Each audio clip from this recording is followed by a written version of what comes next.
كسر على البحار، تبعدوا تبعدوا. صوت الحوت الازرق امبارح في ليبيا والجزائر، واليوم بالضبعه 19/12. تاريخ اليوم 19/12 منطقة سويتينا، شاطئ بحر سويتينا. قوته يا علي، سبحان الله يا كيفاش نخش انا، كيف خش انا اي سبحان الله، سبحان الله، سبحان الله بحمده، سبحان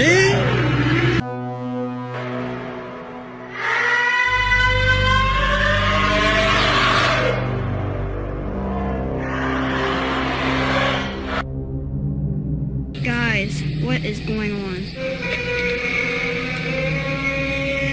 Strange sounds are being heard around the world. In Sweden, this sure sounds like a trumpet. In Michigan, another trumpet-like sound.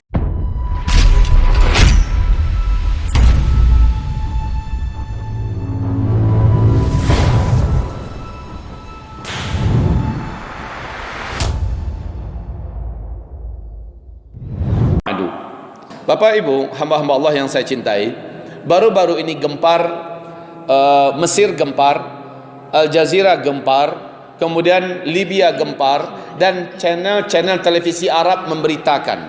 Coba perhatikan berita apa ini di bulan Desember loh ya, tanggal 19 Desember, tanggal 20 Desember, sampai tanggal 22 Desember. Channel-channel televisi Arab memberitakan dan langsung men-shootingnya.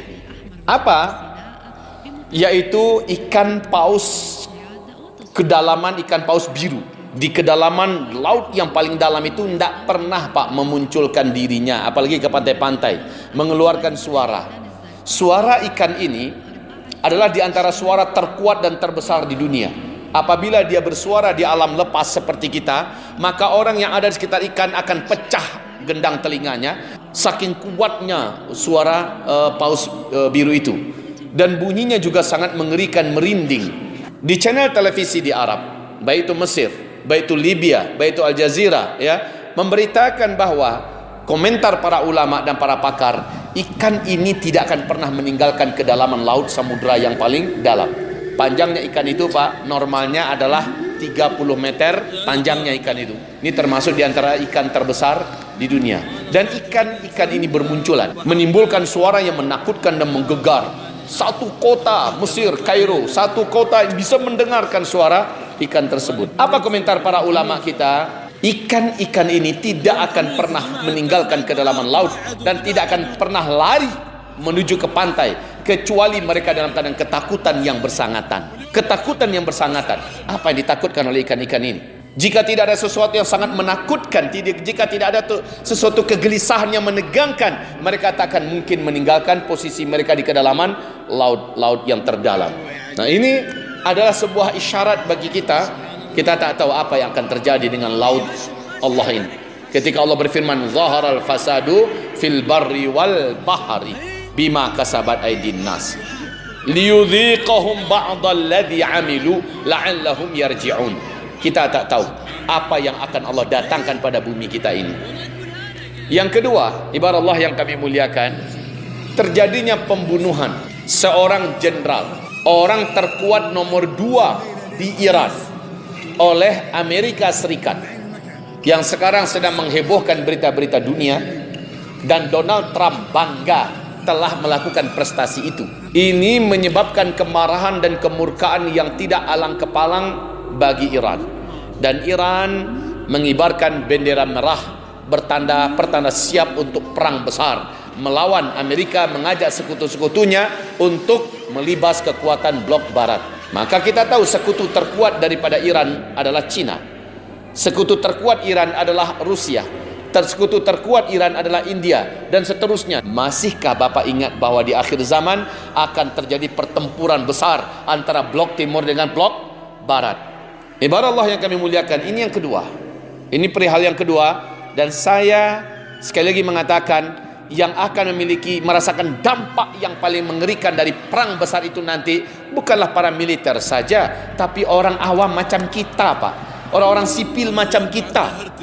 Kalau terjadi peperangan besar, maka ini akan menyulut perang dunia ketiga. Bila perang dunia ketiga terjadi, senjata-senjata yang paling menghancurkan akan dikeluarkan. Maka apa yang akan terjadi? Sekali lagi, hasbunallah. Kita cukup menyerah kepada Allah Subhanahu wa taala. Kita berpasrah kepada Allah Subhanahu wa taala. Yang pasti sekarang ini kondisi dua negara ini, yaitu Amerika dan China, juga sedang mengalami perang dingin. Sebatas ini baru perang ekonomi, perang diplomatik, perang politik, ya. Dan sekarang sudah mengarah kepada persiapan militer. Wal'iyadu billah. Yang ketiga, ibarat yang kami muliakan, saya sudah menguraikan ini wahai kaum muslimin, bahwa tanda-tanda itu sudah tampak. Tetapi saya menyebutkan tahun dan tanggalnya, lebih baik saya katakan Allahu a'lam. Tapi ada pengiring yang memastikan kondisi ini. Apa pengiringnya? Saya sudah berikan kode-kode etiknya ya, dan ini didalili oleh dalil-dalil yang sahih, di mana Rasulullah SAW mengatakan zuhurul mahdi inda ikhtilafi ummati wazzalazil. Al-Mahdi itu akan muncul saat terjadi perselisihan yang sangat hebat di kalangan tengah-tengah umatku, wazzalazil, dan juga gempa-gempa. Hadis ini jika dialihkan kepada hadis yang lain, disambut dan dijelaskan secara rinci oleh hadis yang lain. Ikhtilaf yang dimaksud adalah perebutan kekuasaan, memperebutkan siapa yang akan memimpin Mekah, Madinah, atau sekarang disebut dengan Arab Saudi. Dan yaqtatilu inda kanzikum thalathatun min abna'il khalifah wa la yasiru ila wahid minhum. 3 orang nanti di antara orang-orang yang akan memperebutkan kekuasaan dari anak seorang khalifah. Khalifah itu disematkan kepada istilah siapa yang menguasai Mekah, Madinah menurut uruf orang Arab. Maka tidak akan seorang pun yang akan berkuasa di antara yang bertiga tadi, yang berkelahi tadi.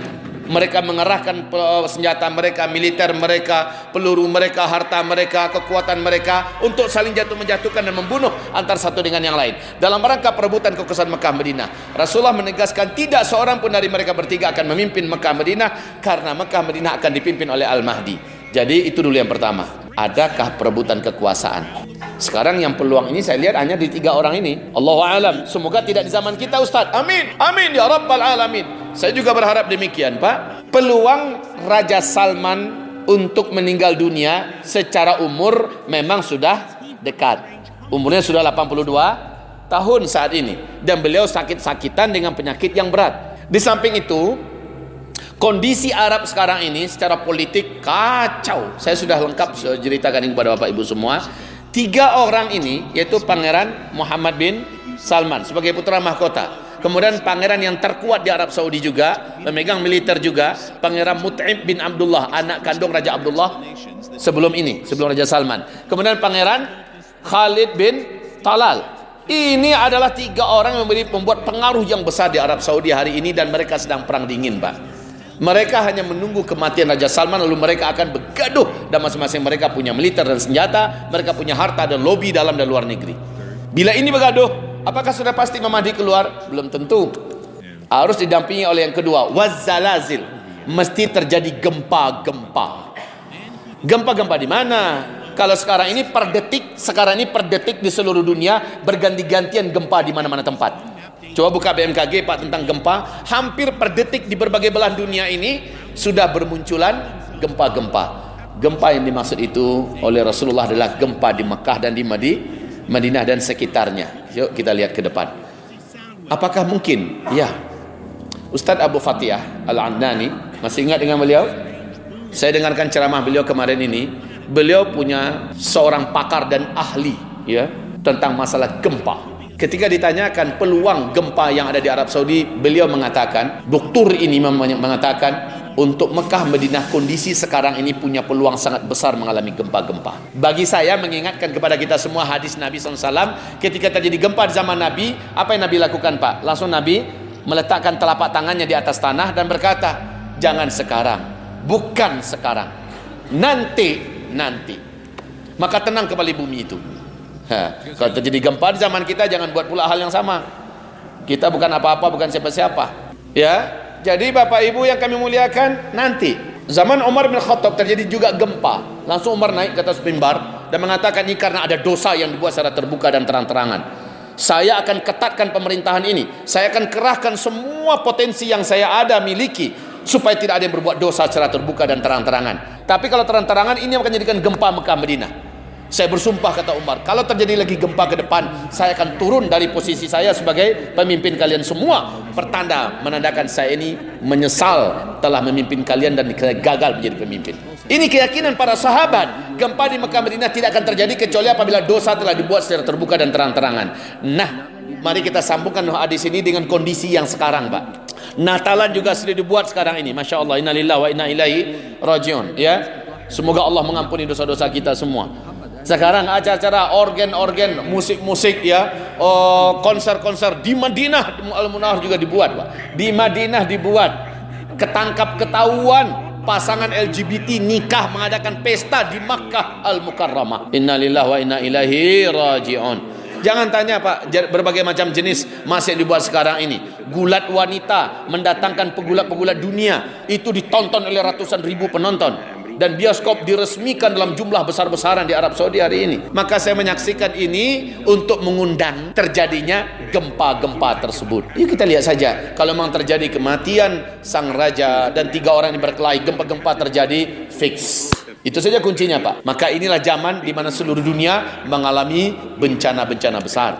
Inilah zaman di mana seluruh dunia akan menyaksikan kehancuran seluruh perekonomian dunia. Dunia akan menyaksikan kehancuran nilai-nilai uang kertas. Dunia akan menyaksikan banyaknya kelaparan dan banyaknya kemarau ekstrim. Coba Bapak rasakan beberapa hari belakangan ini, panasnya normal nggak ya? Coba rasakan ini, panasnya normal apa tidak? Beberapa hari belakangan ini. Keluar balik Bapak besok dan saksikan. Normal nggak panas yang Bapak rasakan? Yang Ibu rasakan? Ini bukan panas yang normal. Semoga semua yang kita khawatirkan meleset hendaknya. Amin ya rabbal alamin. Kita akan menyaksikan panas yang mungkin lebih berat daripada tahun sebelum ini. Apapun itu namanya, semoga Bapak Ibu termasuk yang dimaksud oleh Nabi Sallallahu Alaihi Wasallam. Dajjal akan menemukan ada kampung-kampung yang hijau dan subur, airnya banyak, rezekinya melimpah, diisi oleh orang-orang beriman dan bertakwa. Ketika bumi kering kolontang, ketika kelaparan ada di mana-mana, ada kampung-kampung yang diisi oleh orang beriman dan bertakwa. Ini, Pak, yang menginspirasi saya, Bu. Yang menginspirasi saya untuk mengajak agar kita mempersiapkan kampung-kampung akhir zaman. Nah, Bapak Ibu, hamba-hamba Allah yang kami muliakan, kita terinspirasi oleh hadis ini. Ketika di akhir zaman, orang tega membunuh tetangga karena perut, karena lapar. Itu hanya mungkin terjadi bila kita bertetangga dengan orang yang tidak beriman, betul? Itu hanya akan terjadi apabila kita bertetangga dengan orang yang tidak takut kepada Allah. Ketika perutnya lapar, dia akan bunuh tetangganya. Di dalam hadis Sahih Bukhari, apa kata Rasulullah SAW? La taqumus sa'ah. Takkan terjadi kiamat. Di akhir zaman nanti muncul terlebih dahulu, tetangga demi perut akan membunuh tetangganya. Dan itu sekali lagi, kalau Bapak mau melihat kondisi yang ada di Palu akhir 2018 dulu, ketika orang-orang lapar, orang mulai menjarah ke sana kemari. Udah gelap mata semua orang, pada baru 3 hari lapar. Ya kan? Bagaimana kalau ini laparnya sebulan, 2 bulan, setahun, 2 tahun, maka apa yang akan terjadi, Pak? Tapi insya Allah, kawasan kampung orang-orang beriman yang bertakwa yang sudah menyatu dalam satu titik komplek, mereka tidak akan membunuh sesama mereka, Pak. Karena rezeki mereka dijamin oleh Allah. Kalaupun rezekinya putus, mereka orang beriman tak akan berani membunuh orang beriman yang lain. Justru seperti yang saya katakan, akan terjadi saling bahu-membahu, rapat merapatkan diri. Demikian ya, Pak, ya. Baik, barakallahu fiina.